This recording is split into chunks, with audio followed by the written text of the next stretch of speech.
Hello students, welcome back to Business Statistics class.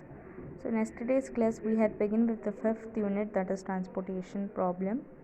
In today's class we will see the steps involved to find out initial basic feasible solution by three methods, that is northwest corner rule, matrix minima method and Vogel's approximation method. So we'll just see how to what is the procedure to do that. In the next class we will solve problems on all these three methods. So the first method is northwest corner rule, which is abbreviated as NWCR. So if there are m origins, n destination transportation problem with availabilities, that is AI, where I runs from 1 to m and the requirements bj, j runs from 1 to n, an initial basic feasible solution is obtained as follows. So when you tabulate the given problem, you will be having certain rows and columns, and these small boxes are called as cell. So in this cells, the first cell is the cell which is in the north, that is in the topmost, and it is towards the left, so it is towards the left direction. Therefore that cell is called as northwest corner cell. So that is why the name has come northwest corner rule. So first step is to see in the cell 1 1, so where this is the first row, first column, this cell is called as cell 1 1. So in the cell 1 1, which is the northwest corner cell, you have to allot x11, which is minimum of A1 or B1 allocation is made. So what is A1? A1 is the availability and B1 is the requirement.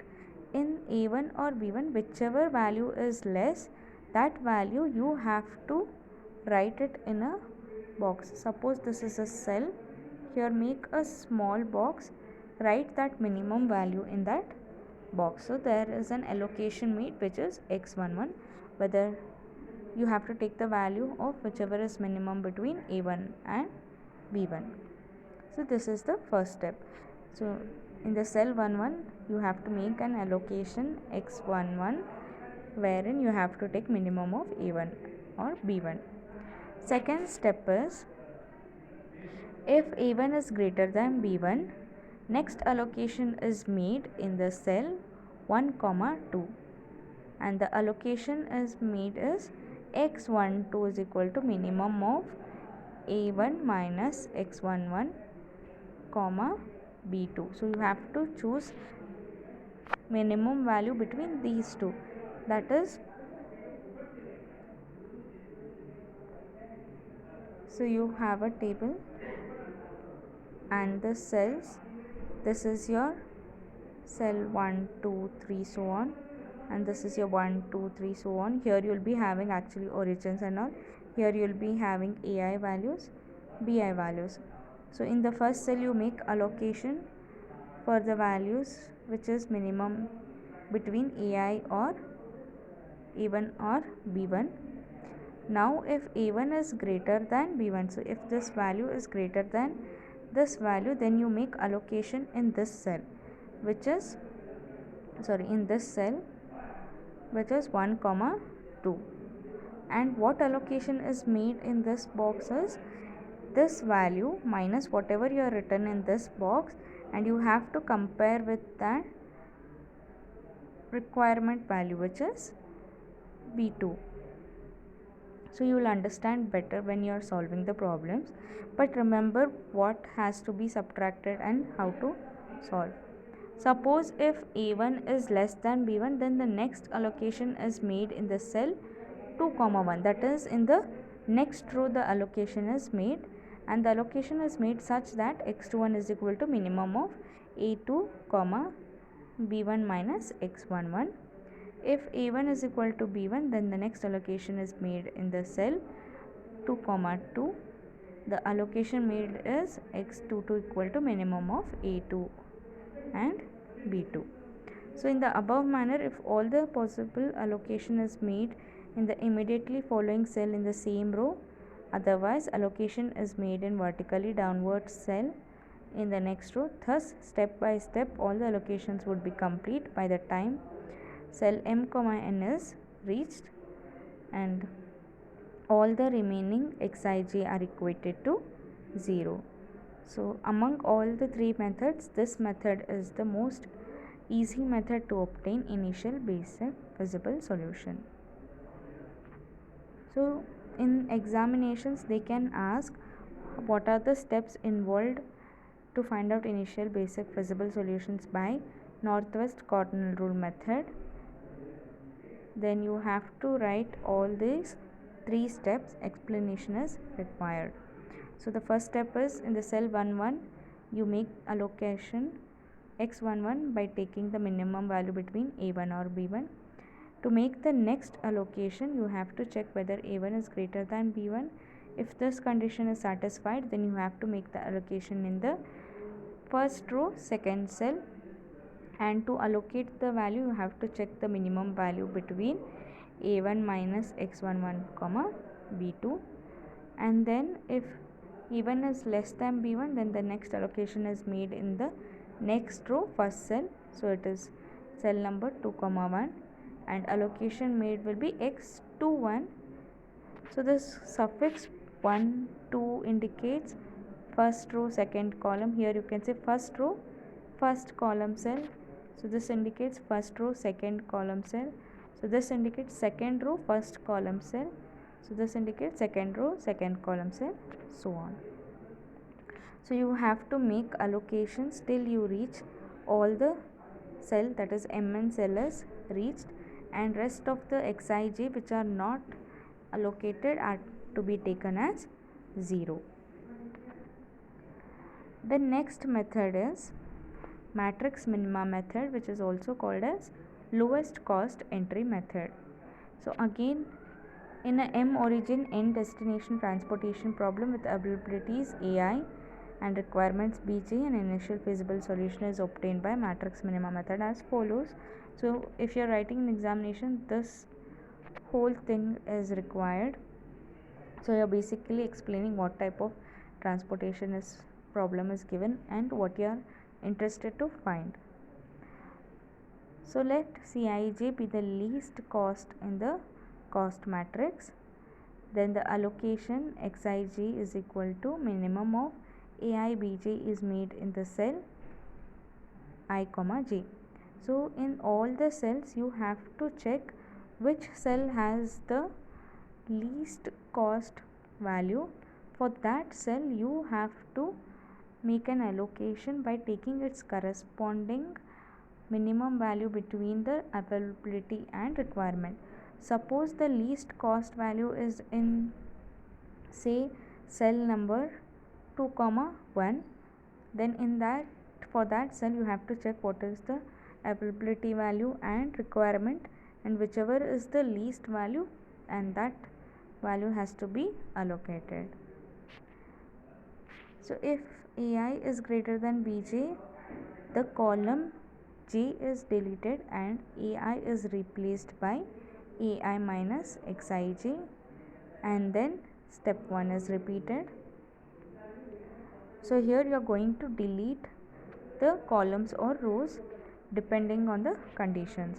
So if ai is greater than bj, that is if availability value is greater than the requirement, then you are going to delete that column wherein the requirement is fulfilled, and then in place and ai is replaced by ai minus xij, because whatever availability was there, you are giving a part of it to that cell. So the remaining value, that is the remaining availability, is being entered in place of ai. If ai is less than bj, the row I is deleted and bj is replaced by bj minus xij, and then again you have to repeat the step 1. Again you have to check whichever has the least cost. For that you have to make the allocation. If ai is equal to bj, the row I as well as the column j are deleted, and then step 1 is repeated. In this manner all the allocations are made until all the votes are exhausted, and remaining xij are equated to 0. So the last method is Vogel's approximation method. Again the same thing. The steps are, for each row the difference between the lowest cost and the next higher cost is written down as penalty. The penalties for the rows are written in separate column. So you'll be having again rows and columns, right? So you have to check in each row what is the lowest cost and the next lowest cost. Suppose you have values 10, 20, 12 and 14.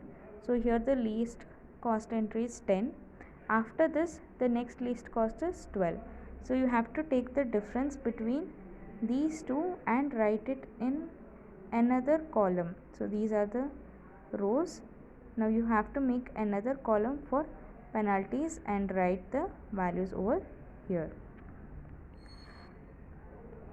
So in this method we are introducing one more column called column for penalties.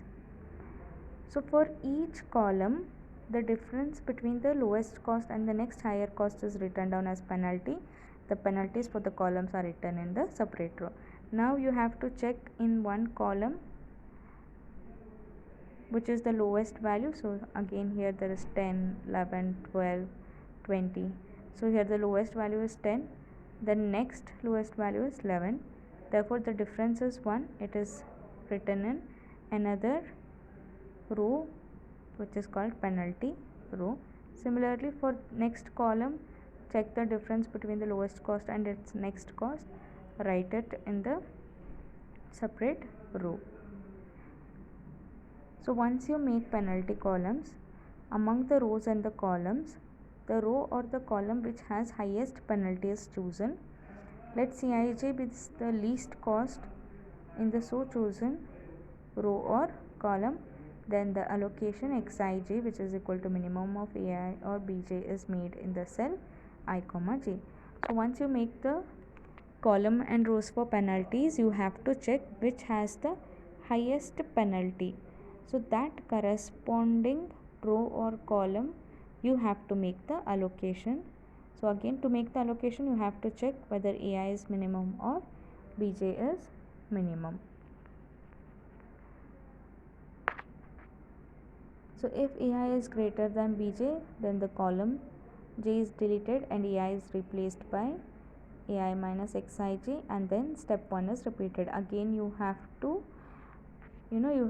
find the penalties because you are going to delete a row, so the values will be different. Again make a penalty column and then choose whichever is the highest among the rows and columns, then you have to repeat the process.